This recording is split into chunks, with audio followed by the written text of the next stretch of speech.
Good afternoon, everyone. We will get started. So just want to welcome everyone and thank you for attending our webinar on multifamily residential buildings, our heat pump and measurement and verification guide. Our webinar is co-hosted by the Atmospheric Fund and Natural Resources Canada. So my name is Mir Hasayed. I'm with the Atmospheric Fund working in communications. We'll be doing our formal introduction soon, but I just wanted to start with a couple of housekeeping rules just to know. As this is a webinar, being an attendee, you won't be able to use your video or your audio, but we really encourage you to use the chat box if you have any responses, comments, concerns, and we will have a separate period for the Q&A. So please feel free to use the Q&A function to put in any of your questions throughout the presentation or towards the end, and we will address all of those at the end of the webinar. If you have any technical issues throughout, then please feel free to message me, anyone at TAP, through the chat box, and we'll be able to support you in any way possible. And just one more thing, we know that there's going to be a lot of information being shared today, a lot of links and just different resources. So along with the webinar recording, we'll be sharing the slides and all the resources afterwards. So please feel free to keep in touch on that terms. And if you have any other questions, then let any of us know. And I believe that's all, so I can pass it on to my colleague, Caitlin, now. Awesome. Thanks, Neha. Hi, my name is Caitlin Carroll. I'm the Retrofit Services Manager for the Atmospheric Fund's Retrofit Accelerator Program. I'm kind of acting as your host today for the webinar and also just here to absorb all the great knowledge that we're about to see. I'd like to introduce the folks who are here with us today. So first of all, we are going to have a presentation from Greg Rushby from Rushby Energy. So as a licensed professional engineer, certified energy manager, and certified measurement and verification professional, Greg Rushby has over 15 years of experience in energy efficiency. And Greg's expertise includes energy audits, measurement and verification, utility bill analysis, and also energy efficiency grant, incentive, and rebate programs. In 2011, he founded Rushby Energy Solutions, Inc., which is a boutique consulting firm specializing in energy management. And Greg and his team have provided energy efficiency consulting services to over 50 public and private sector customers, including the City of Toronto and Toronto Hydro. So we're really happy to have Greg here with us today. And then we are also happy to welcome Kevin Bork. Kevin is a senior engineer at RETscreen Software, a clean energy management platform developed by the Government of Canada. Kevin previously designed wind farms in Canada and has given lectures and workshops around the world, including at the United Nations, several universities, and major corporations. And having decades of experience working in the field of clean energy engineering, Kevin is dedicated to helping people by developing software and supporting projects in the renewable energy and energy efficiency sectors. We're excited to co-host this event together with Natural Resources Canada and have Kevin as our moderator today. So he will be helping with fielding all of your questions. Please put them in the question box, and we're really looking forward to hearing from you. So without further ado, we have a lot to go through, so I'll just let Greg get started. Okay, thank you so much, Caitlin, for the introduction. And again, a big thank you to the Atmospheric Fund and Natural Resources Canada for supporting today's webinar.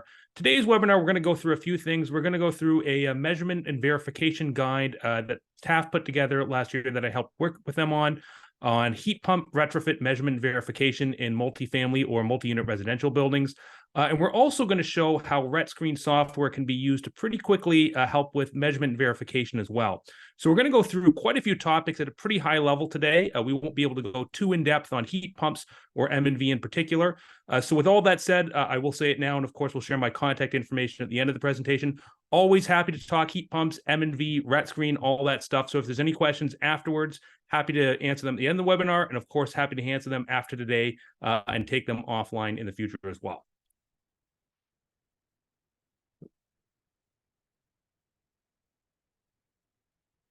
So quick outline of what we're going to be covering today. We're going to start off with some more detailed introductions to both the Atmospheric Fund and all the amazing work they're doing, as well as RETscreen software at a high level. From there, we're going to talk about heat pumps at a high level as well. Again, we won't be going too in-depth on this topic. For those who aren't familiar with heat pumps or looking to learn some of the basics, we will cover those. And we'll also cover some of the basics of measurement and verification as well, and why it can be a big benefit to heat pump retrofit projects. And then finally, we'll delve into a brief case study using RETscreen software and how to use the software specifically. So I'll turn it over to Caitlin now to give a bit more background on the Atmospheric Fund. Awesome, thank you. So the Atmospheric Fund is an urban climate agency investing in low carbon solutions for the Greater Toronto and Hamilton area and developing paths to scale. Our team collaborates with public, private, community, and nonprofit sectors to advance these low carbon solutions. And we do that in various number of ways. So we invest, we grant, we influence policy, and we also run a number of different programs to advance promising concepts. And also we're flexible on the approaches, but we stay focused on achieving social, environmental, and economic outcomes. And we're also part of Low Carbon Cities Canada. So we can check that out. Next, please.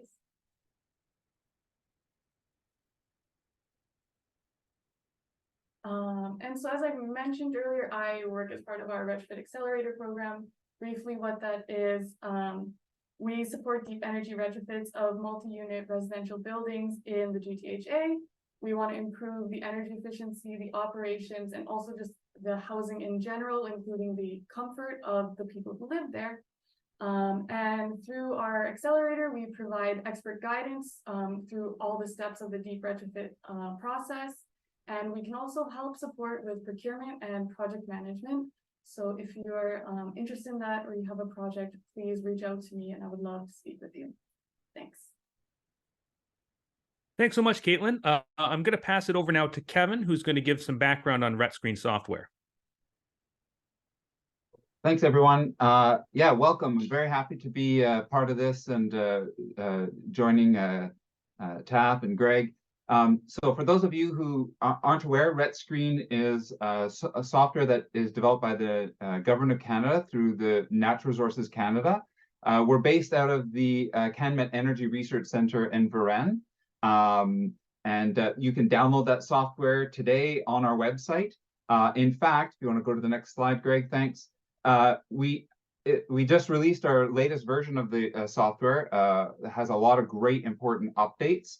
Version 9.1. So however you heard about this webinar, stay tuned on those platforms, LinkedIn, our newsletter, and we'll be giving much more information about all the exciting new stuff in this latest version of RETscreen.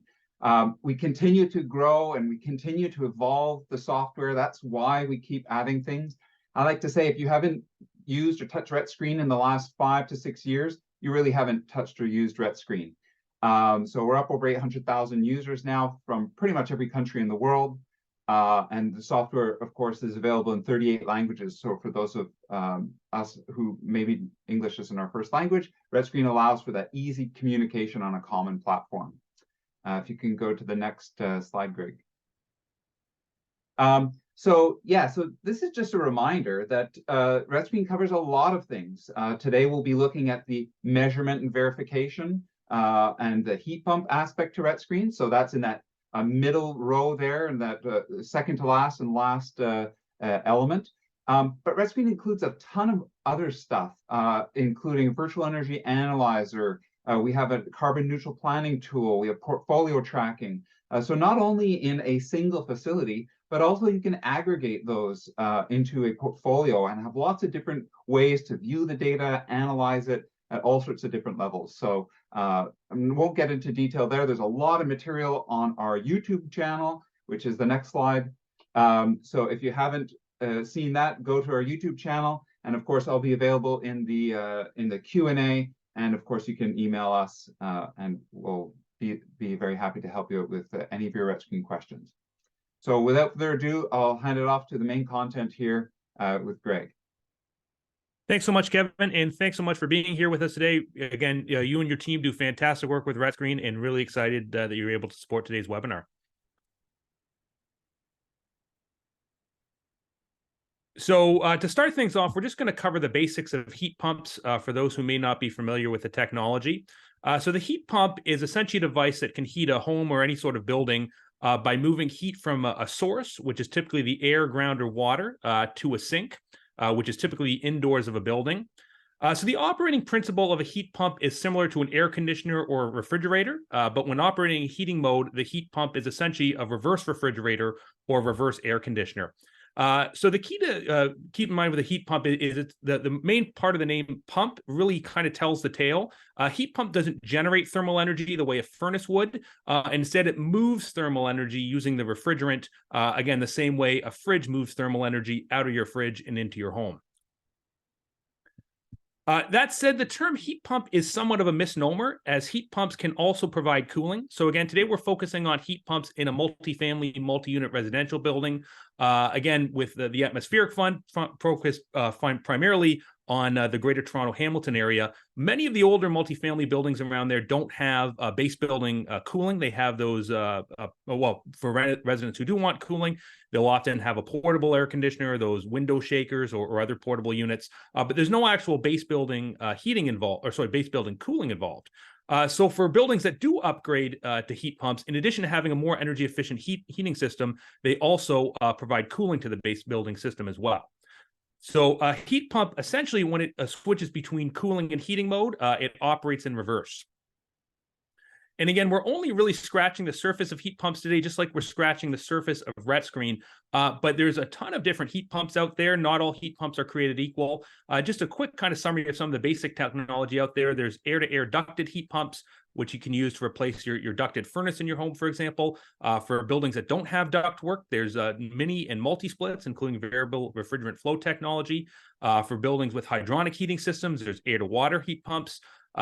For commercial buildings, small offices, retail, they actually make packaged commercial heat pumps that are similar to the traditional rooftop units. And for hotels and other buildings, there's through-the-wall packaged terminal heat pumps that can go in place of a traditional through-the-wall heating and air conditioning system. So those are the common types of air source heat pumps. Again, there's several subtypes within those and various other permutations. There's also a lot of ground source heat pump technology out there as well, with different types of ground loops, vertical, horizontal, some that go directly to groundwater as well. And again, the key takeaway from today is, if nothing else, if your building doesn't have a heat pump, there's a heat pump that it could benefit from. There's a heat pump that can fit virtually any building type. Today, we're going to be looking at measurement and verification of heat pump retrofits in general, as opposed to the specifics. But again, there's heat pumps out there for any building. And to give it back to the Atmospheric Fund for a moment, they have some excellent resources on their website as far as heat pump guides, including the one we're covering today, and some case studies of real-world heat pump retrofits in the Greater Toronto Hamilton area. So this is from a Natural Resources Canada guide called Heating and Cooling with a Heat Pump. And this is just a quick graphic showing how a heat pump can operate in both heating and cooling mode. This is an air source heat pump. It's set up to look similar to how a split air conditioner would work. So you have an outdoor condensing unit and an indoor evaporating unit when in air conditioning mode, and an outdoor compressor like a traditional split air conditioning system. And the key to a heat pump is it has what's called a reversing valve, which can reverse the flow of refrigerant. So during cooling mode, it's operating like a standard air conditioner. It's taking heat from inside of the house using the refrigerant to reject the heat outside of the house. And in the wintertime, it does the opposite. So the flow of refrigerant reverses, and the condenser becomes the evaporator, and the evaporator becomes a condenser. So in the wintertime, you're taking heat from the outside air, and you're rejecting it, or not rejecting it, but you're moving it within the building to where you want it. And heat pumps have come a long way. They're not a new technology. They've been around for decades, but in recent years, they've developed what are called cold climate heat pumps, which can continue to extract extract heat from outdoor air, even down to temperatures as low as -20 degrees Celsius. So very appropriate for the Southern Ontario climate. And that said, even older heat pumps that don't work to quite so low temperatures, they often pair nice with backup or auxiliary heating systems to make sure that the building can still maintain a comfortable temperature even when the air temperature gets to very low temps. Just a quick graphic of what a closed loop vertical ground source heat pump would look like, in this case in a residential setting. This would be a vertical ground loop, so it would have boreholes usually filled with grout, and these can go down to 200 feet or more. And essentially, in this case, it's likely either a water to air or a water to water heat pump for a hydronic system. Ground source heat pumps are generally more efficient, but generally more expensive as well. So in a lot of cases, air source heat pumps tend to be the preferred option just due to their lower first cost and similar levels of efficiency. But again, we're not going to get too into the weeds today with heat pumps. We're looking at the technology at a high level and looking at a measurement and verification approach that can be applied to all sorts of heat pump retrofits. That said, happy to talk heat pumps anytime. If anyone has any questions at the end of the chat or wants to take heat pump talk offline, happy to answer any questions in the future. So again, for those who might not be familiar with heat pumps, I want to talk a little bit about some of the efficiency metrics with respect to heat pumps. So the first you'll see is what's called the coefficient of performance. And that's the ratio of the heat that's moved by the heat pump under a specific indoor and outdoor conditions. So a COP, a coefficient of performance, will be published both for heating and cooling mode. And the higher, the better. So for example, a COP of 3.5 means that the heat pump is able to move 3.5 units of heat for every 1 unit of electricity that's provided to the heat pump. So they're in equivalent units. It's a dimensionless quantity. So again, the higher, the better with coefficient of performance. And we'll put that number in context in the next slide. But I also want to talk about the heating seasonal performance factor. And that's the ratio of the heat provided over the entire heating season in British thermal units to the total the total electrical energy used across the heating system in watt hours across the whole heating season. When you're looking at HSPF factors, heating seasonal performance factors, make sure you're looking at published values for Region 5 if you're in Southern Ontario. That's appropriate for our climate. You'll often find published values for Region 4 as well, which is kind of the Washington, D.C. area climate, where the winters are a bit more milder, so it won't be as reflective as Southern Ontario operating conditions. And like with COP, the higher the better for the heating seasonal performance factor. So the COP, the coefficient performance, it's published for a very specific indoor and outdoor condition. COP will vary depending what the indoor temperature and the outdoor temperature is. The heating seasonal performance factor is meant to represent the efficiency of the heat pump across the entire heating season, both when it's very cold and when it's also more mild.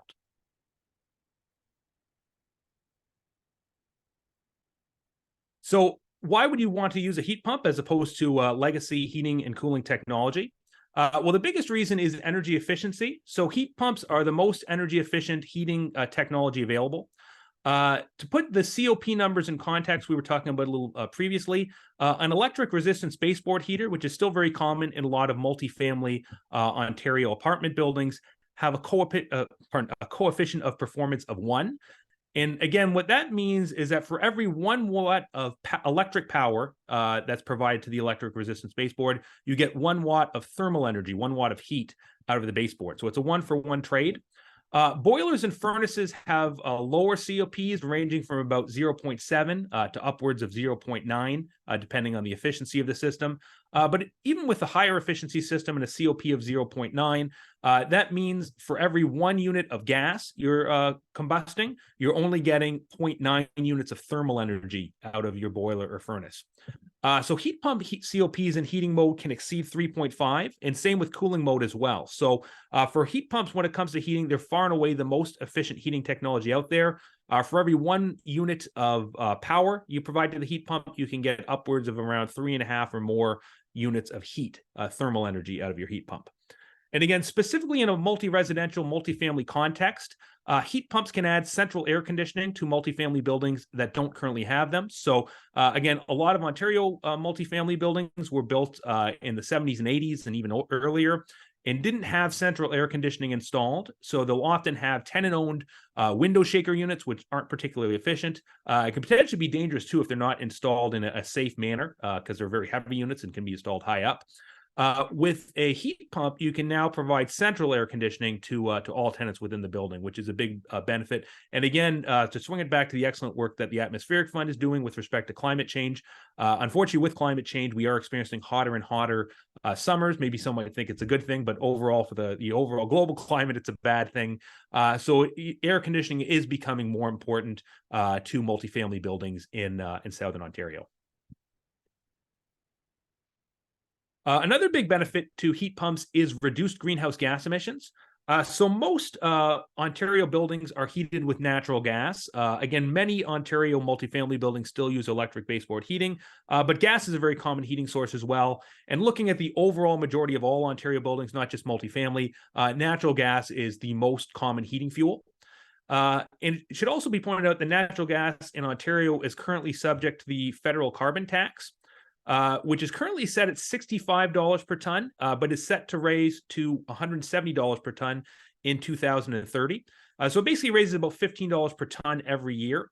And that $15 per ton increase works out to just under 3 cents per cubic meter of gas price increase as well. So gas prices are escalating, and you can reduce your exposure to gas prices by using heat pumps, which use electricity as their fuel.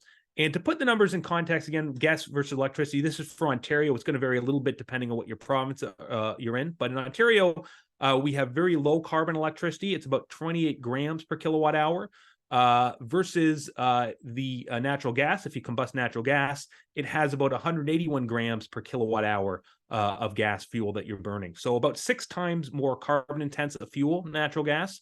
And electricity, well, natural gas will never be carbon free. It's always a fossil fuel based fuel.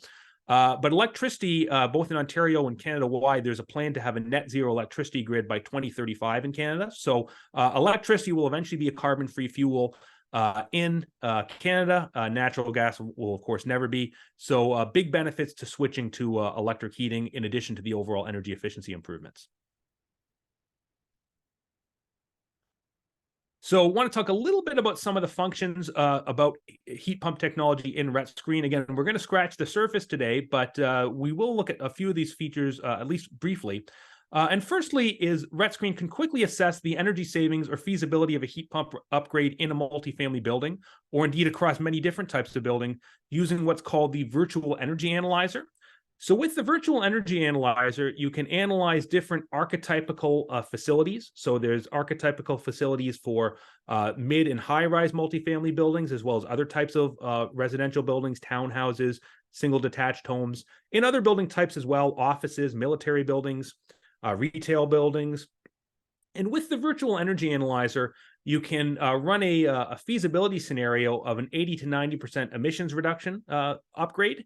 And within about a minute or so, it does take a second or two for the software to load, but within around a minute, you can quickly generate an energy model that will show you the feasibility with fairly realistic inputs of what a heat pump and overall deep energy retrofit would look like in a multifamily setting. And with that virtual energy analyzer model, you can set it quickly to your actual weather location. And with a few changes, you can tweak it to something that reflects your actual building for a very quick and relatively low effort feasibility study, which again, you can improve with more time. But with the virtual energy analyzer, you can get to a great starting point literally within minutes. RETscreen also has a built-in heat pump database when you're using the built-in energy modeling capabilities. So you can quickly model specific heat pumps from specific manufacturers. There's dozens of manufacturers and hundreds of heat pump models. And essentially, you can use those models in your overall facility model to assess what the performance would be of that model within the building. So here again, you can see some of the metrics we talked about earlier: heating and cooling coefficient performance. This is just a random one I picked from the database, so not to endorse any particular manufacturer. I think we went with Addison because A is at the top of the alphabet, so this is probably at the top of the list. But here you can see the cooling coefficient of performance is 4.25. Again, that means for every 1 unit of electric power you're providing to the unit, you're able to move 4.25 units of thermal energy when in cooling mode. And the heating COP is a little bit lower, but still pretty good, 3.1. Again, it's a 3-to-1 trade. For every 1 unit of electric power you're providing to the heat pump, you're able to move 3.1 thermal units of heat into the building.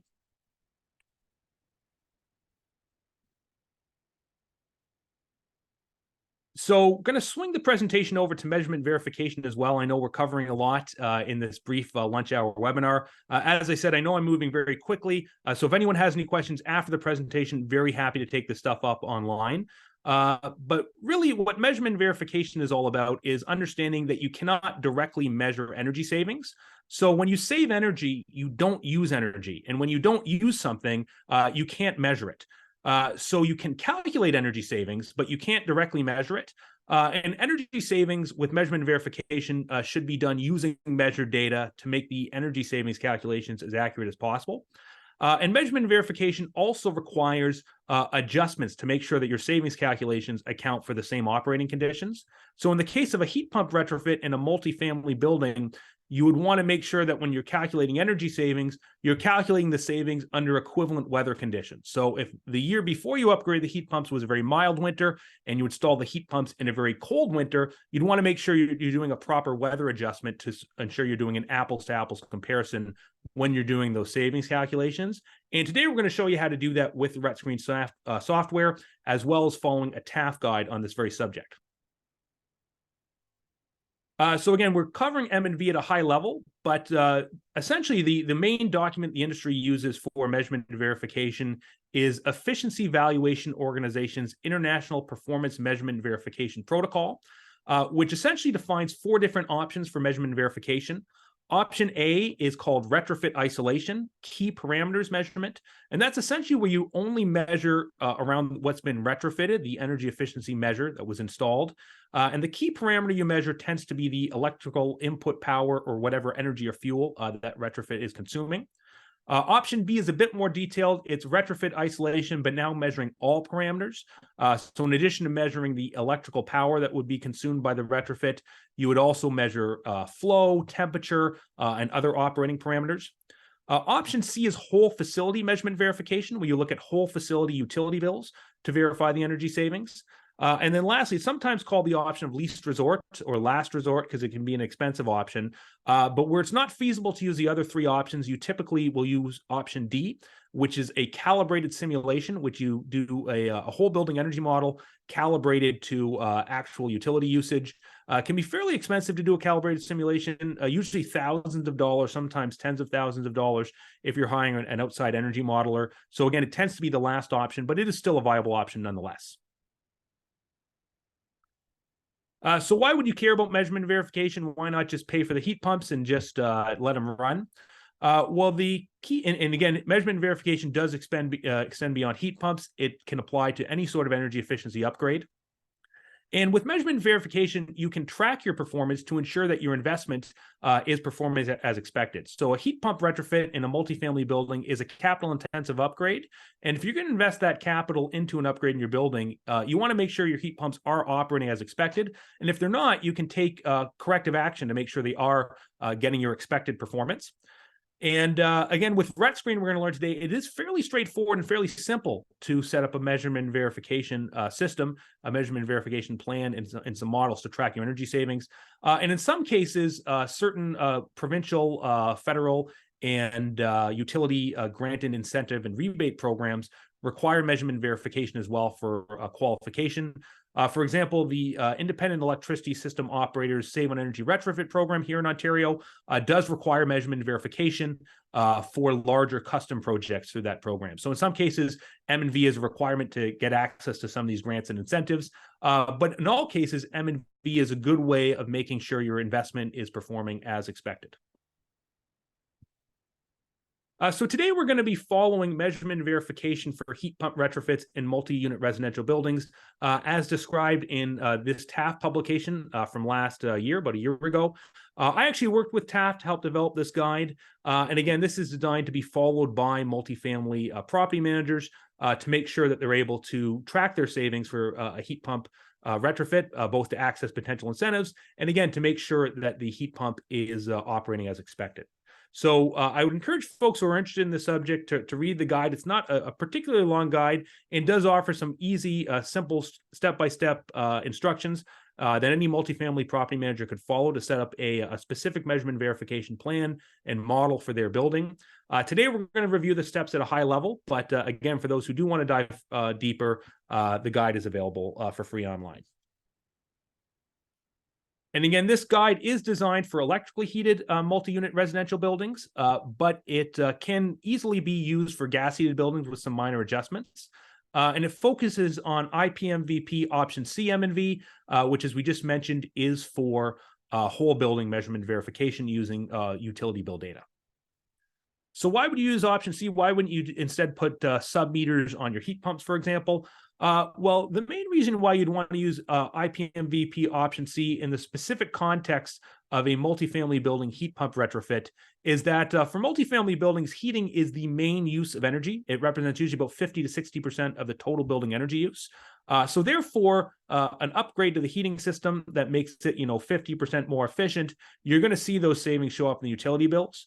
And as a result of that, you can essentially use measurement verification without having to purchase any additional meters. And utility bill data is essentially considered to be 100% accurate. Utility data uses revenue grade meters, which are approved by Measurement Canada. Essentially means our utility friends can legally charge you for what the meter says because, again, they meet certain performance criteria. So they're more accurate than just about any meter you would purchase yourself. And option C is also technology agnostic. It can be applied to any sort of heat pump retrofit scenario or any sort of heat pump technology that's being installed in a multifamily building retrofit scenario. And it's relatively straightforward to use as well. So today we're going to show you how to use it with measurement verification using option C, using RETscreen Expert software. There's other software tools out there as well. You can even use good old-fashioned Microsoft Excel. But I think you'll see today with RETscreen Expert, it's really simple and really straightforward. So a fairly straightforward way to do measurement verification. And once you establish a baseline model using IPMVP option C, you can continuously track the weather-adjusted energy performance of your heat pump going forward. And you can also use this to track the savings from other energy efficiency measures as well. So when you're using IPMVP option C, the first thing to do is establish a baseline model that essentially can be used to predict what your current building's energy use will be based on changes in one or more independent variable. So you typically use what's called a simple linear regression model. And this is a sample equation of what one would look like. This is, for those who remember their high school algebra, this is the equation of a line, hence linear, y equals mx plus b. In this case, it's energy in the period is equal to heating degree days. Heating degree days is based on local weather data. Essentially, it's calculated against a reference temperature, usually 18 or 16 degrees Celsius. And the number of degrees the average daily temperature is below that reference temperature is a number of heating degree days in that particular day. Daily heating degree days is essentially a rough estimate of how many hours the heating system will need to run in a given day. So essentially, you'll have your heating degree day data, which you can get directly from RETscreen or other online sources, including Environment Canada. And another website, degreedays.net, also has degree day data available, multiplied by the slope of your regression line, which you can set up in RETscreen, plus B. And B represents the y-intercept of the regression line, which we'll see in a moment.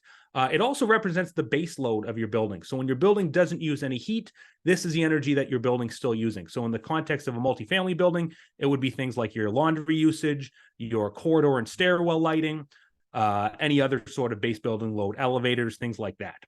You can also set up multivariable models as well for things with occupancy as another variable, cooling degree days as well.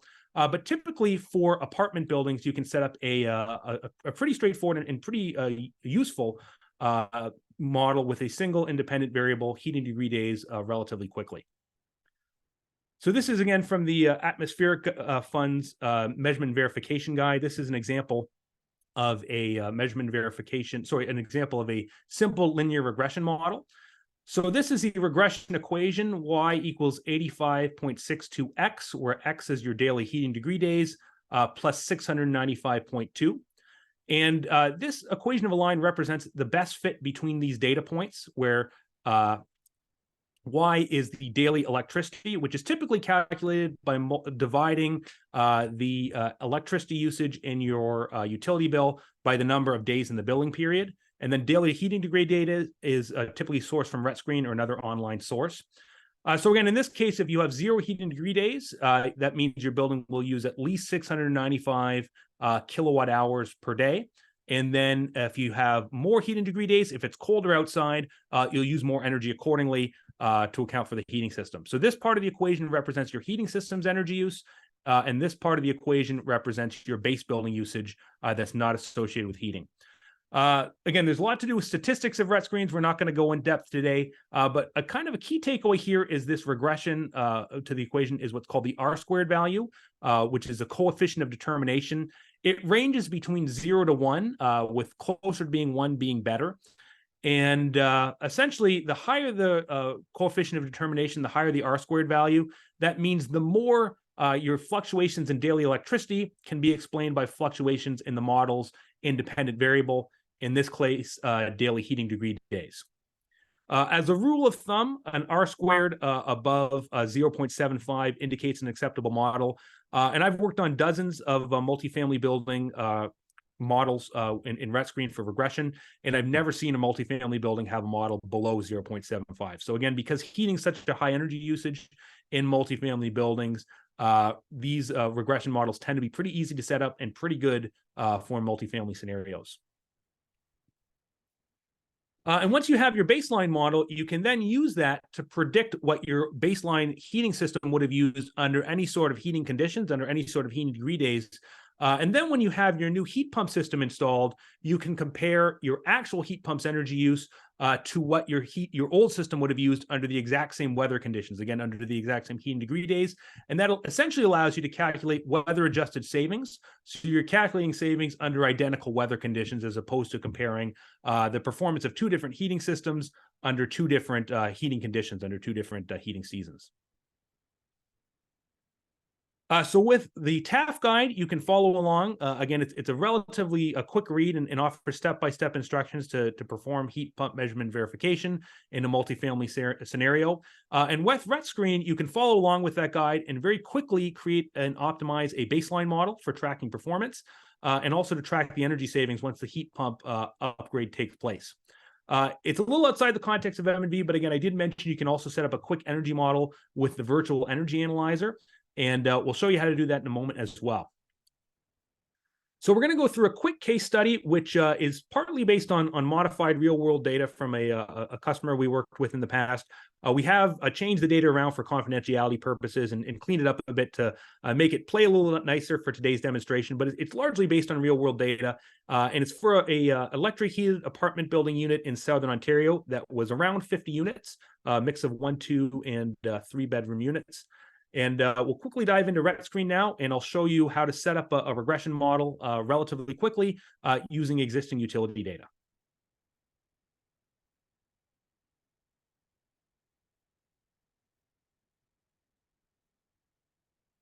So switching over to RETscreen software now. Again, if you're downloading RETscreen, make sure you download the latest version today. Version 9.1 just came out, I believe, last week, and there's some cool new features. As Kevin said, they're always adding new features to RETscreen all the time. When I first learned RETscreen, it was, well, I'm going to date myself a bit here, but a few decades ago, it was essentially just an Excel spreadsheet. It's evolved into a very powerful software tool that's getting better and better all the time. And when using RETscreen, you generally want to go from left to right. And then when you're on an individual page, you want to go from top to bottom. RETscreen also has a fantastic contextual help file.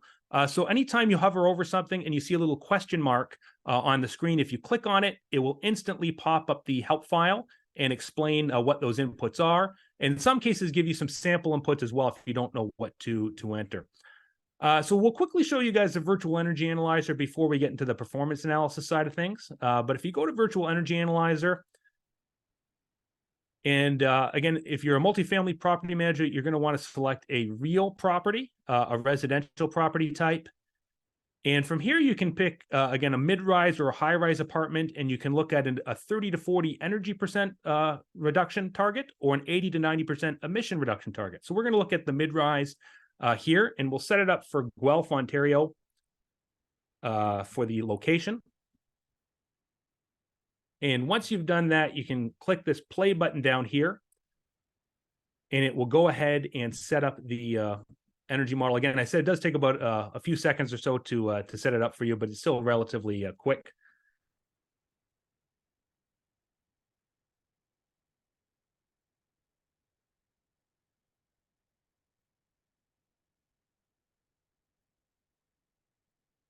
So from here, if you click over to the facility tab, it will have some general facility inputs. You can, again, change this to suit your actual address. You can scale your building area. This particular archetype is a 2,700 square meter, which is about 30,000 square feet or so, but you can scale it accordingly. And if you go over to the energy tab, it will have a built-in energy model here. So again, it will have for your space heating system, it's simulating a base case natural gas-based heating system that's 80% efficient, comparing it to a ground source heat pump that has, an efficiency, a coefficient of performance of 350%. It's got some initial costs baked into the model. It's got the envelope set up. It's got, certain wall assemblies and roof assembly set up here. All sorts of other end uses as well. Ventilation for the apartment corridors, apartment lighting, corridor lighting, laundry room equipment, hot water usage, pumps, fans, etc. So this probably, almost certainly won't be exactly the same as your specific building. But with the virtual energy analyzer, you have a very good starting point that you can pretty quickly tweak to something that generally reflects your actual building scenario. So we could spend all day talking about the virtual energy analyzer, but it's a little outside this context of today's webinar. Just wanted to quickly show you folks what you can do quickly with the virtual energy analyzer for those who want to dive further into this. Happy to take questions about the virtual energy analyzer offline for those who want to learn more. But we're going to start another blank project. We're going to be focusing on the performance tracker aspect of RETscreen, which focuses on tracking actual building performance, both on an individual basis or even on an overall building portfolio level as well for those who have multiple properties. So we're going to start a new blank performance project.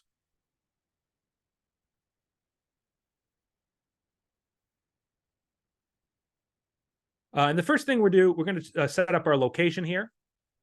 So we're going to, again, use Guelph, Ontario for the weather data.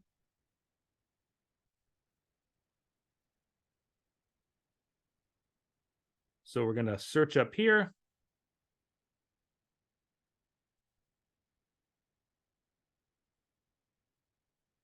For Guelph, and when we search Guelph, we'll see, in this case, we have a ground climate data location, but there's other nearby weather stations we can choose as well. We're going to select Guelph because it's close by and has high quality data.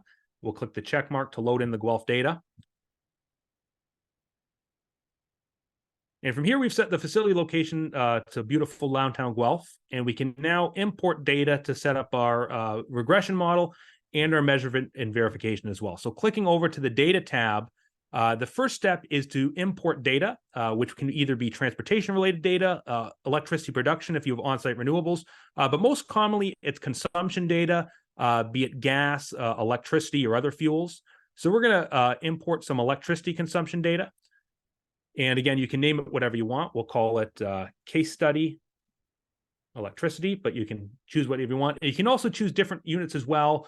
We're going to stick with the classic units for electricity, kilowatt hours for energy, and power KW for power. And you can get your data into RETscreen all sorts of different ways. The old-fashioned way is, I guess, to enter the data manually. I don't recommend that. It can be time-consuming and a bit prone to error. A bit more advanced is you can import it from an Excel file, which is what we're going to do today. And this is Ontario specific, but here in Ontario, utilities now offer green button data as well. So you can directly import your green button data into RETscreen as well, which is a cool new feature. And there's a lot of other RETscreen Connect features as well. You can connect to your own database. For those who work with some other companies such as Blackstone Energy or Energy Cap, some firms that offer energy tracking here in Ontario, and I think actually across Canada, they now connect directly to RETscreen. Energy Plus is an energy modeling software you can connect directly to RETscreen. Hydro makes specific sub-meters that can connect directly to RETscreen. And these connect features are being updated all the time. So just a few years ago, there'd only be 2 or 3 options here. Now they're adding more and more all the time. So more and more ways to get your data into RETscreen. Today, we're going to be importing from an Excel file. So I'm going to click OK. And I'm going to load my case study my sample heat pump case study file from Excel here. And just going to quickly import it in.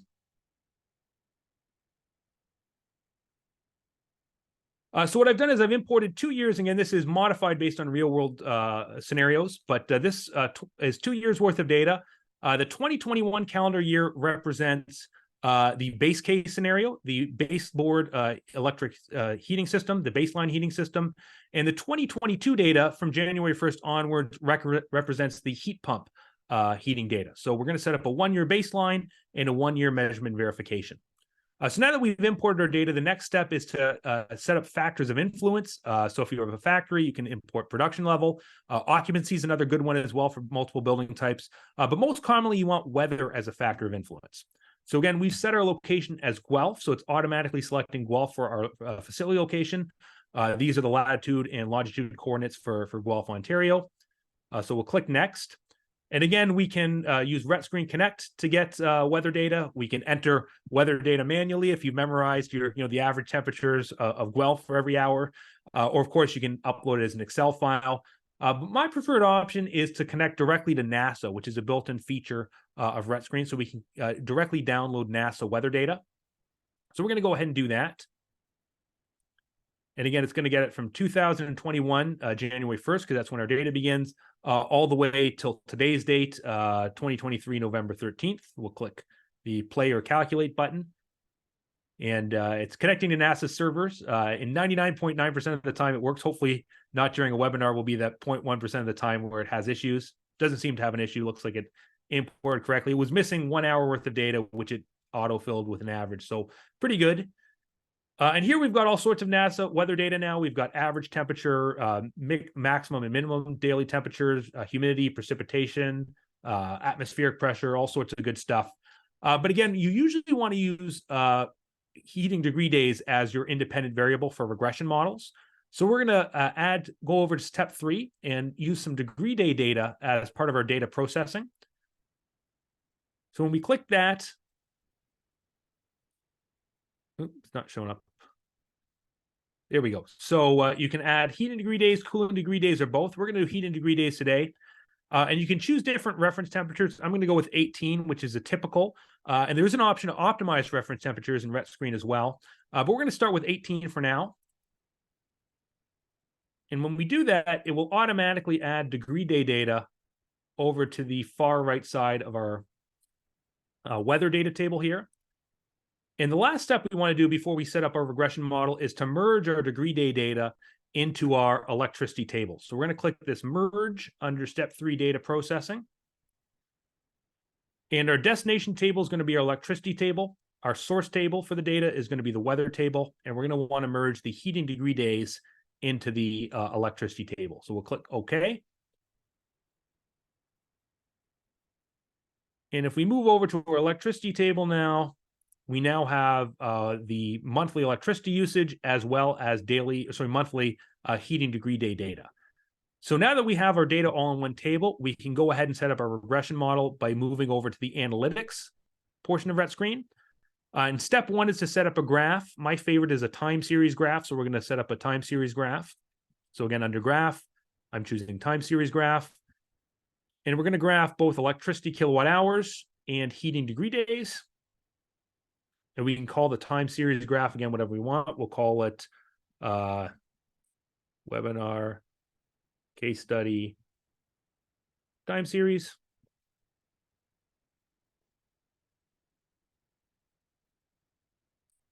And here's, again, just a graph of the monthly heating degree days and electricity consumption. The blue trend, or the blue line represents electricity, and the green line is heating degree days. And we're now ready to set up our regression model. So we're going to establish a baseline under step 2, and we're going to select regression analysis. And again, we can call it whatever we want. We'll call it case study, multifamily baseline model. And our data table will again be the case study electricity table. Our dependent variable is electricity. And what we're saying there is that electricity is dependent on changes in the independent variable. And our independent variable, we're going to choose heating degree days. Again, heating degree days is just another form of weather. So we're essentially saying that we're setting up a model to show that there's a relationship between electricity usage and heating degree days weather. And we're saying that energy use is dependent on weather, which makes sense when you consider heating, again, is largely dependent on weather. So we're going to click OK to create our model. So by default, it's going to use all 2 years. But in this case, again, we're saying that the 2021 data represents the baseline. So we're going to reduce this down to a 1-year model.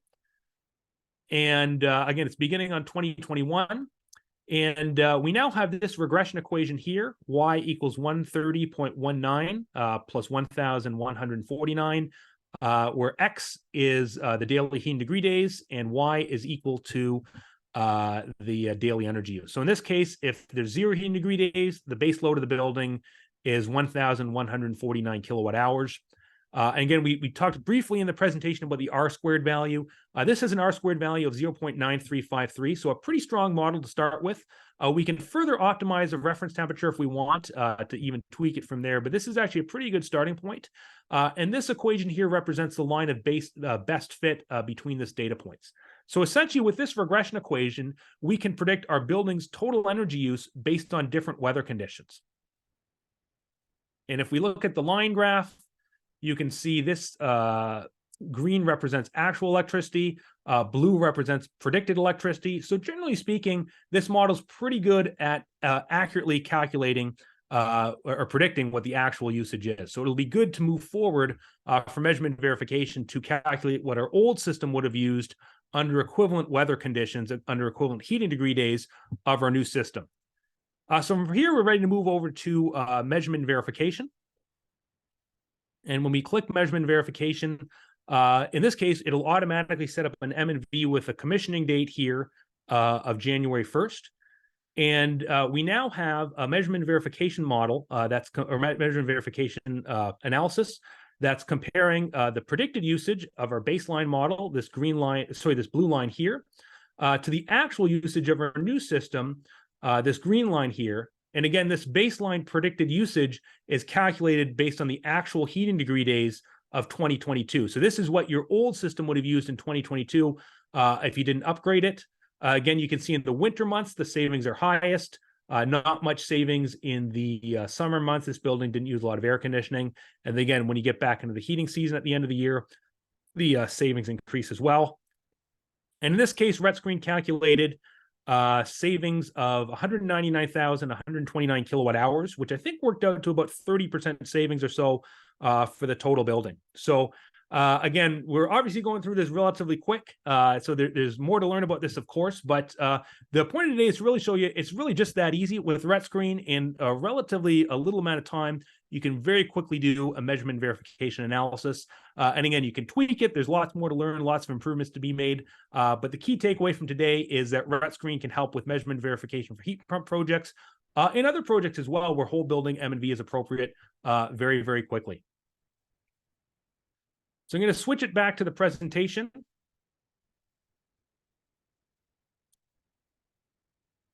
And here's some links for further reading as well. Natural Resources Canada has an excellent toolkit for sizing air source heat pumps you might want to be interested in. There's also a couple of the graphics from today's presentation are from their guide on heating and cooling with a heat pump, which is a great introductory guide for those who are looking to learn more about heat pumps. And in the case of the Atmospheric Fund, and actually Natural Resources Canada as well, they also have far more heat pump resources beyond these that I've shared. But here's a couple other cool ones from the Atmospheric Fund as well. They've got, for those who are looking to apply heat pumps across their portfolio, they have a publication on how to scale heat pump retrofits through bulk purchasing and getting some economies of scale. They also have a really cool case study from adding heat pumps to Toronto community housing buildings and how adding cooling to those buildings really helped improve the resident experience. Again, much more publications of heat pumps beyond just that on the Atmospheric Fund as well. But that's some recommended additional readings for, again, those who love heat pumps as much as I do. A quick disclaimer here today that says, this is for information purposes only. Take everything here with a grain of salt, but happy to answer any questions as well. And here's my contact info for those who do want to talk heat pumps or measurement verification or RETscreen further. As you can probably tell from the presentation, I love this stuff and always happy to talk further, even offline today if we don't have time to answer all the questions. So I hope you enjoyed the presentation. I think that does it for me. I'll turn it back over to our friends at TAF, and we can work through some questions and answers. Awesome. Thanks, Greg. That was a great presentation. I think we have time for maybe 1 or 2 short questions. Kevin, are there any questions that you'd like to bring up today? Yeah, there's been a couple of great questions and a little bit of discussion in the Q&A panels here. The product database was brought up a couple of times in RETscreen, and people were asking about the costs and the COP values and how to measure those, because RETscreen asks you for the seasonal COP or the seasonal efficiency. And just a reminder that the values that are in RETscreen are they're the steady state values that are done by various testing agencies and are listed, sort of what you would call the nameplate.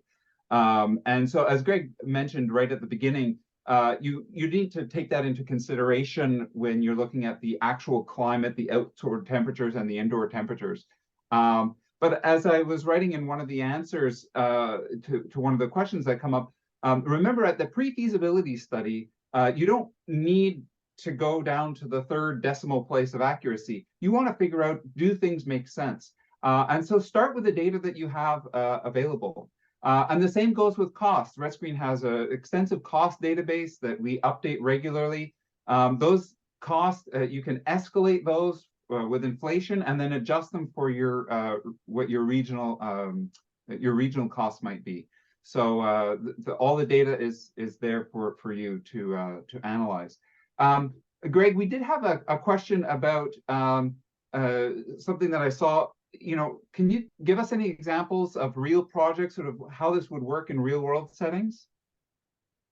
Yeah, absolutely. So happy to do so, Kevin. So we've used this RETscreen analysis quite a bit. There was an excellent program Infrastructure Canada had for a while called the Green and Inclusive Community Buildings Program that required RETscreen as part of the application process. So we actually helped some applicants to the program set up RETscreen models to support their applications. We've also used RETscreen quite a bit in our energy audit work as well. So kind of a value add our firm uses as part of our energy audit process is we start with a virtual energy analyzer and we set up a specific energy model for our customers. And so in addition to handing over the energy audit report, we also hand over the energy model file for them, and they can tweak additional analysis beyond what we've recommended for future analysis. And we also set up a regression model that they can use to track their performance over time to see if their performance is getting better or worse as they implement some of our recommendations. That's great. And I would add to that for those on the call who are interested in sort of automating that data and getting that in, reach out to either Greg or myself. We'll be very happy to support you in that. For those of you who want to geek out about heat pumps or M&V or any of that stuff, I know both Greg and I are passionate about this stuff. So I think there's not a lot of time left. So I'll hand it over maybe to Caitlin and Mirha. Yeah, sure. Thank you so much. I just wanted to say thank you to all of the attendees for joining us today. I hope you really enjoyed this webinar. I found it really informative. I'd like to once again thank Greg Rushby for the wonderful presentation and the engaging content. And I'd like to thank Kevin Bork and just Natural Resources Canada and all the moderating and co-hosting today. It's been really great at answering so many of the questions on the fly. I really appreciate that. We will be sharing the content afterwards and the recording as well. So that will all be available. It'll go to the email list. So thank you, everyone. Right. Thank you, everyone. Take care.